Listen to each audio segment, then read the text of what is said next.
c'est Pierre-Olivier Grenier. Je suis pilote chez Propère à Rouyn-Noranda. J'ai commencé ma formation en 2017 et j'ai commencé à travailler dans le domaine en 2022. Nous, on est spécialisé dans l'évacuation médicale sur ce type d'avion-là. Puis sur nos avions qui sont un petit peu plus gros, comme le Beech 1900, on va faire plus de la navette, donc on va transporter des passagers. Mais on a aussi du nolisement, c'est-à-dire qu'il y a des compagnies qui peuvent payer pour avoir l'avion. Généralement, les pilotes vont commencer sur des petits avions et vont grandir de plus en plus. Ils vont prendre des avions de plus en plus grands. Donc nous, ici, chez Propère, on a deux types d'avions, donc des avions à 9 passagers et des avions à 19 passagers. Une journée typique d'un pilote, en fait, va commencer par la préparation du vol. On est toujours deux à l'intérieur du cockpit, donc un s'occupe des papiers et l'autre s'occupe de la vérification de l'avion.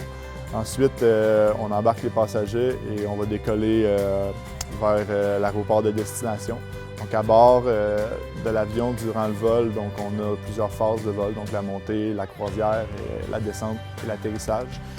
Donc normalement, tout ce qui est plus complexe se passe au décollage et à l'atterrissage. Dans la croisière, c'est un petit peu plus relax. On a un petit peu de papier à remplir aussi. On a des paramètres à vérifier sur les paramètres moteurs et tout ça. S'assurer que tout se passe normalement, des mises à jour, si on veut, sur l'état de l'aéroport, où est-ce qu'on s'en va et tout ça à prendre. Donc, on fait les communications radio. Par la suite, lorsqu'on atterrit, là, on va analyser si on a besoin d'essence encore pour le prochain vol. On débarque les passagers, on procède à la fermeture du vol, si on veut. Il y a deux façons de devenir pilote. En fait, il y a deux chemins qu'on peut prendre. Il y a le secteur public et le secteur privé. Lorsqu'on passe par le public, c'est exemple le CQFA à Chicoutimi. Puis lorsqu'on passe par le public, le privé, c'est plus une école d'aviation comme ici à Rouen présentement qui s'appelle Grondert Aviation. Donc moi, j'ai passé par le secteur privé. Donc à ce moment-là, c'est des coûts un peu plus élevés et tout, sauf que tu y vas à ton rythme.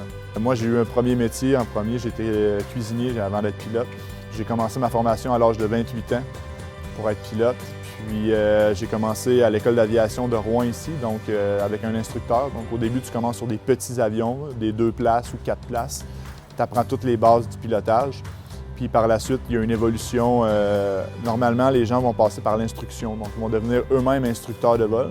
Dans le pilotage, qu'est-ce qui est important, c'est les heures de vol, en fait, qui normalement vont réussir à t'ouvrir des portes. J'ai commencé comme instructeur, j'ai monté des heures.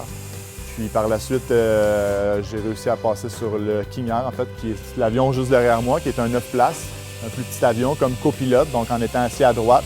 Et par la suite, avec l'expérience, tu passes à gauche. Par la suite, tu peux passer sur un plus gros avion et ainsi de suite. Je dirais que les prérequis pour être un bon pilote, c'est vraiment le sang-froid, d'être capable de garder son sang-froid, de ne jamais paniquer.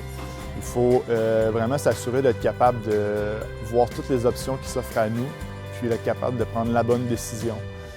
Donc, il faut être capable de s'adapter, il faut être extrêmement versatile, justement parce que les conditions changent toujours rapidement. Côté sécuritaire, toujours garder un plan B, mais qui est un plan B béton, comme on dit, c'est-à-dire si on sait qu'on s'en va quelque part où est-ce que la météo est pas trop belle et tout ça, bien, on va toujours avoir un aéroport de dégagement qui est sécuritaire. Une des plus grandes qualités que tu dois avoir, c'est vraiment une belle attitude, une bonne attitude, de toujours vouloir t'améliorer, puis de te remettre en question. Mais il faut s'assurer que l'entente dans le cockpit soit bonne aussi. Moi, ce qui me passionne, en fait, c'est de sortir toujours de la routine. Je ne pourrais pas avoir une job de bureau où est-ce que je fais du 9 à 5 puis que je répète toujours les mêmes affaires. C'est qu'on change toujours la routine. Chaque journée est différente.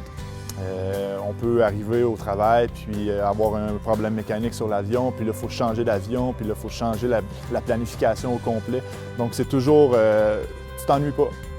Ce que je dirais aux jeunes qui veulent se lancer dans ce métier-là, c'est d'y aller à fond la caisse, puis de ne pas hésiter, en fait, de persévérer dans le domaine parce qu'il y a de plus en plus d'opportunités qui se présentent, d'ailleurs, avec les pénuries de pilotes et tout ça. Puis, c'est le plus beau métier du monde.